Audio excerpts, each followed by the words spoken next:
जा सकता। दरअसल स्केच पीड़ित या किसी गवाह की याददाश्त पर तैयार किया जाता है। अपराधी के चेहरे से स्केच का मिलान उसकी याददाश्त पर निर्भर करता है। गलत स्केच का फायदा अपराधी भी उठा लेते हैं, क्योंकि उन्हें पता होता है कि स्केच सही नहीं बना है। जांच अधिकारी भी मानते हैं कि स्केच पर यकीन कर अपराधी को ढूंढना उनकी मजबूरी है, क्योंकि उनके पास इसके अलावा कोई दूसरा विकल्प नहीं होता। बोधगया में सीरियल ब्लास्ट की जांच में लगी एजेंसियों को अब तक स्केच के अलावा और कुछ हाथ नहीं आया है। इसलिए सवाल यह भी उठ रहे हैं कि कहीं बोधगया धमाके के बाद हो रही तीखी आलोचनाओं और दबाव को कम करने की रणनीति के तहत ये स्केच जारी तो नहीं किए गए। जांच एजेंसियां बार बार आतंकी हमले के बाद संदिग्ध का स्केच जारी करती हैं, लेकिन ऐसा शायद ही कभी हुआ होगा कि किसी गिरफ्तार आरोपी का चेहरा किसी स्केच से मेल खाता हो। वीडियो जर्नलिस्ट सौमित्रों के साथ अमित कुमार शर्मा, दिल्ली, न्यूज नेशन। तो अगर हम इतिहास की तरफ नजर डालें तो एक भी स्केच के जरिए कोई भी आतंकी हमले का केस सुलझाया नहीं जा सका है। सिंह साहब, हम यहां पर एक सवाल आपसे जानना चाहेंगे। जिस तरीके से इस पूरे मामले की इन्वेस्टिगेशन को किया गया और ऐसे अन्य भी तमाम मामले हैं, इंडियन मुजाहिदीन का शक जाहिर कर दिया जाता है, यूरिया और अमोनियम नाइट्रेट की बात सामने रख दी जाती है, इंप्रोवाइज्ड एक्सप्लोसिव डिवाइस कह दिया जाता है, खाना पूर्ति खत्म, केस खत्म, बात खत्म। क्या यही है खुफिया तंत्र? क्या यही है खुफिया जांच? और क्या यही है एनआईए? देखिए, अगर आप हकीकत जानना चाहते हैं, ये बड़ा कड़वा सच है ये कि ये पूरा एनआईए का जो गठन किया गया था, ये टेरर को पॉलिटिसाइज करने के लिए किया गया था। आप इसकी पूरी हिस्ट्री अगर आप देखें, ये 26/11 के बाद by an act of parliament इसको ये किया गया था। और ये कोई काउंटर टेरर ऑर्गेनाइजेशन नहीं है। ये आप अगर उसका पूरा मैंडेट देखें तो central counter terror law and enforcement agency है जी साहब। How can you deal terror with this kind of A mandate? दूसरी चीज क्या है कि मान लीजिए हमने आईबी जो है वो पूरा बाकी तहकीकात करती है, इन्फिल्ट्रेट करती है ऑर्गेनाइजेशंस में, पूरा उसको पूरा जो डॉट्स है उसको मालूम है। एनआईए एक वहां पर तो ये पुलिस के लोग बैठे हुए हैं जी, उनको आप देते हैं कि भैया ये हो गया। जो जिस आदमी के बारे में, जिस ऑर्गेनाइजेशन को पूरी जानकारी है, जो डॉट्स को पूरा कंबाइन कर सकता है, उसको ना देके आपने एक नया वो खड़ा कर दिया है। और मैं आपको बता रहा हूं, एक केस भी इनसे सॉल्व नहीं होगा। आप आज आपके दर्शकों को मैं बता रहा हूं, आज ये जो नेशनल इन्वेस्टिगेटिव एजेंसी है, it is worse than central bureau of investigation, I can tell you. और ये बनाया ही गया था टेरर का राजनीतिकरण करने के लिए। मैं आपको एक उदाहरण दे रहा हूं जी, सुन रहे होंगे, मेरे को कल जवाब दे दें। 2006 में इन्होंने जो महाराष्ट्र एटीएस और जो सीबीआई ने जिनके नाम लिए थे, उनको इन्होंने कहा कि ये शामिल नहीं थे। अब ये कुछ ऑर्गेनाइजेशंस का नाम ले रहे हो, जानते पर ये कहां पे अटक गए हैं जाके, कि वो आरडीएक्स से ब्लास्ट हुआ, तो वो आरडीएक्स आया कहां से? तो जब आप इतनी सी चीज नहीं आप कर सकते हैं, आपने उन 9 लोगों को कैसे अब्सॉल्व कर दिया? बिल्कुल। तो ये कुल मिलाकर देखा जाए तो ये राजनीतिकीकरण एक बहुत बड़ा मसला है। ऐसा कीजिए, आप एक बार एनआईए के किसी आदमी, किसी अहदेदार को बुलाइए मेरे साथ। बिल्कुल नहीं, और मैं उनके चिथड़े उड़ा दूंगा मैं। यही बात तो हम भी जानना चाहते हैं कि दरअसल हमारी सरकार कर क्या रही है। उदय जी, आप एक थिंक टैंक से जुड़े हुए हैं जहां पर सुरक्षा संबंधित तमाम मामलों पर चर्चाएं होती रहती हैं। जिस तरीके से हमारे देश में खुफिया तंत्र को लेकर कार्रवाई हो रही है, क्या आपको वाकई में लगता है कि आतंक से मुकाबला करने के लिए हमारे देश में कोई भी खुफिया तंत्र काम भी करता है, या ये महज खाना पूर्ति है? हम सब दरअसल एक अंधे युग में रह रहे हैं।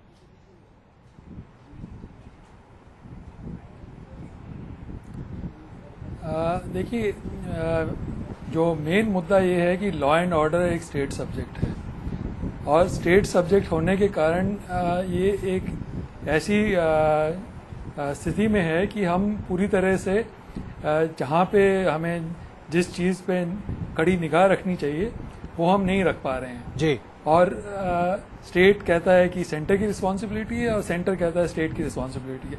इसी में बात रुक के रह गई है। अब हमारे देश में पूरे कुल 30 वर्ल्ड हेरिटेज साइट्स है जी, और इंडिया में जितनी कल्चरल हेरिटेज है वो शायद कहीं और नहीं है जी।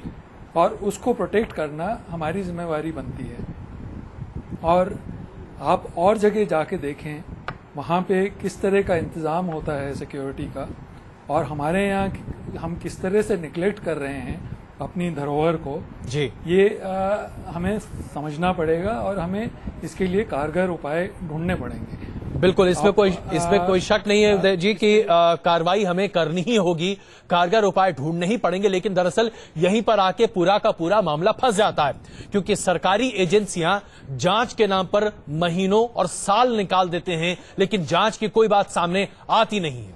अगर हम बोधगया की ही बात करें, अभी हम अपने दोनों मेहमानों से इस बारे में सवाल पूछेंगे, लेकिन हम आपके सामने ये रिपोर्ट पेश करना चाहते हैं। इस पूरे मामले में अगर आप देखें तो ये एक ऐसी गुत्थी है जो सुलझने का नाम नहीं ले रही। इंडियन मुजाहिदीन का नाम भर ले देना, क्या ये काफी है सुरक्षा एजेंसियों के लिए? क्या आप अपने आप को सुरक्षित महसूस कर सकते हैं कल अगर आप कहीं पर निकले? मैं यकीन के तौर पर कह सकता हूं नहीं, क्योंकि हमारे देश में आतंकी हमले को लेकर कोई संजीदगी किसी भी सरकार के द्वारा, चाहे राज्य सरकार हो या केंद्र सरकार, दिखाई नहीं देती। बोधगया के मसले को लीजिए, ये गुत्थी सुलझने का नाम नहीं ले रही और इस पर कोई भी जांच आगे बढ़ती नहीं है। जरा देखिए रिपोर्ट। बोधगया धमाके के 10 दिन, खाली हाथ हैं जांच एजेंसियां। 10 दिन बाद भी गया के महाबोधि मंदिर धमाकों में जांच एजेंसियों के हाथ खाली हैं। जांच एजेंसियों के हाथ अब तक कोई ठोस सुराग नहीं लगे हैं। ब्लास्ट की जांच कर रही सुरक्षा एजेंसियां इसमें इंडियन मुजाहिदीन के अलावा नक्सलियों, रोहिंग्या मुस्लिमों के साथ ही दक्षिणपंथी संगठनों की भूमिका की भी पड़ताल कर रहे हैं। बोधगया में हुए सिलसिलेवार धमाकों की जांच में बांग्लादेशी लिंक को भी खंगाला जा रहा है। जानकारी के मुताबिक ब्लास्ट के पीछे इंडियन मुजाहिदीन के साथ हिजबुत तहरीर का हाथ होने का शक भी जताया जा रहा है। इस बारे में ढाका से और जानकारी मांगी गई है। बोधगया मंदिर में हुए धमाकों में कोई नया आतंकवादी मॉड्यूल शामिल हो सकता है, क्योंकि मौके से बरामद जिन आईईडी में विस्फोट नहीं हुआ था वे उन आईईडी से मेल नहीं खाते जिनका इस्तेमाल देश में पहले हो चुके आतंकी हमलों में किया जा चुका है। जांच अधिकारियों का ये शुरुआती आकलन है, आगे की जांच से ही तस्वीर साफ हो सकेगी। बोधगया ब्लास्ट की जांच में जुटी एनआईए ने जांच का दायरा भी बढ़ा दिया है। एनआईए अब ब्लास्ट के स्थानीय पहलुओं पर भी गौर कर रही है। एनआईए और गृह मंत्रालय ने माना है कि इस आतंकी हमले में बिना लोकल लोगों के शामिल हुए इसे अंजाम नहीं दिया जा सकता। ऐसा पहली बार हुआ है जब भारत में कोई बौद्ध मंदिर आतंकी हमले का निशाना बना है। जांच एजेंसियां भी इस बात की तफ्तीश में लगी हैं कि आखिर इस आतंकी हमले के पीछे किसका दिमाग है। जिस सीसीटीवी फुटेज के आधार पर बोधगया धमाके की जांच कर रही एजेंसियां गुनहगारों को पकड़ने में जुटी हैं, वहीं इसके लिए सबसे बड़ी बाधा बनकर सामने आई है। महाबोधि मंदिर में लगे 16 सीसीटीवी कैमरे बेहद कमजोर क्वालिटी के थे, लिहाजा दोषियों की पहचान की जा सकेगी, इस पर भी सवाल खड़े हो रहे हैं। बोधगया धमाके के पीछे किन लोगों का हाथ है यह भी साफ नहीं हो पाया है, लेकिन इंडियन मुजाहिदीन ने कथित तौर पर ट्विटर पर इस हमले की जिम्मेदारी कबूल की है और दूसरे स्थानों पर भी हमले करने का मंसूबा जताया है। जांच के ये सारे पहलू एनआईए के सामने हैं और एनआईए इन सारे पहलुओं की बारीकी से जांच कर रही है। अब तक कोई ठोस सबूत भी एनआईए के हाथ नहीं लगे हैं जिससे वो किसी नतीजे पर पहुंच सके। अब तक क्यों नहीं सुलझ रही है बोधगया बम धमाकों की गुत्थी? शक की सुई कई संगठनों पर गई, लेकिन सुरक्षा एजेंसियों के हाथ अब भी खाली हैं। जो सीसीटीवी फुटेज सुरक्षा एजेंसियों के हाथ लगे हैं वो भी कहा जा रहा है उनके कोई काम का नहीं। और तो और मंदिर की सुरक्षा का जिम्मा जिन सुरक्षा कर्मियों के हाथ था वो भी ब्लास्ट के वक्त वहां से नदारद पाए गए। वीडियो जर्नलिस्ट सत्येंद्र के साथ श्याम सुंदर सुशोभित, न्यूज नेशन, पटना। तो चलिए, हादसे के एक हफ्ते के बाद भी कोई भी जांच आगे बढ़ती हुई नहीं दिखाई दे रही है। उदय जी, हम आपसे एक छोटा सा जवाब चाहेंगे इस सवाल का।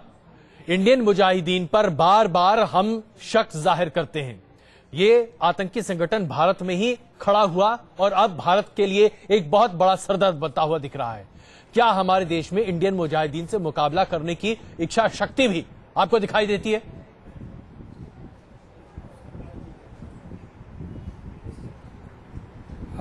देखिए, हमें ये जो आतंकवाद करने की इच्छा शक्ति भी आपको दिखाई देती है?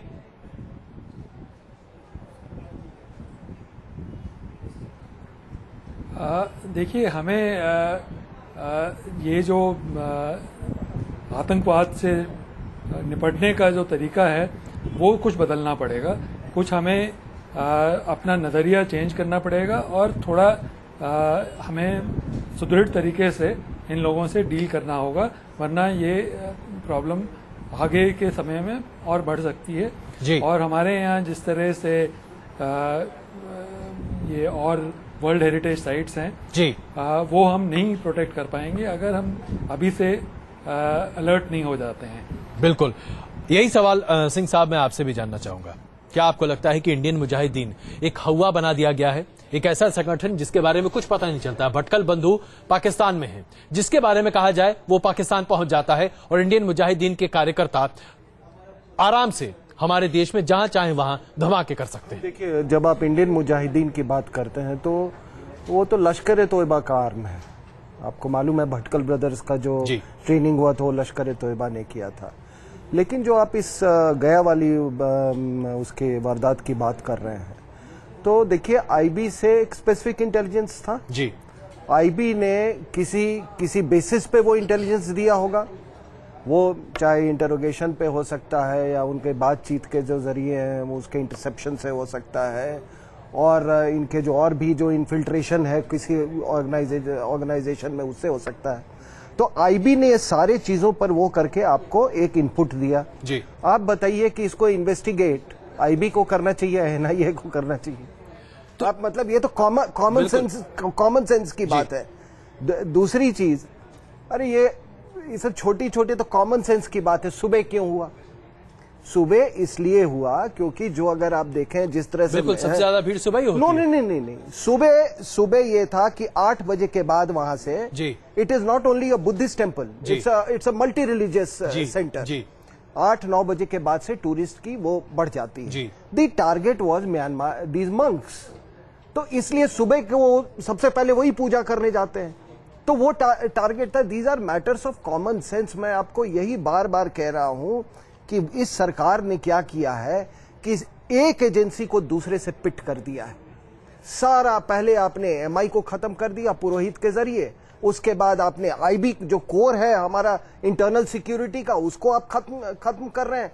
आईबी को, इसको आपने एटीएस महाराष्ट्र को लड़वा दिया एनआईए से। और मैं कहता हूं कि एक पैट्रियोटिक प्राइम मिनिस्टर जिसके नीचे ये सारी कुछ ये संगठने हैं, वो चाहता तो वो 2 मिनट में ये चीजें रिजॉल्व कर सकता है। सिंह साहब, लेकिन एक बहुत अहम सवाल यहां पर आपके सामने भी हम रखना चाहेंगे और हमारे दर्शकों के लिए भी बहुत महत्वपूर्ण है।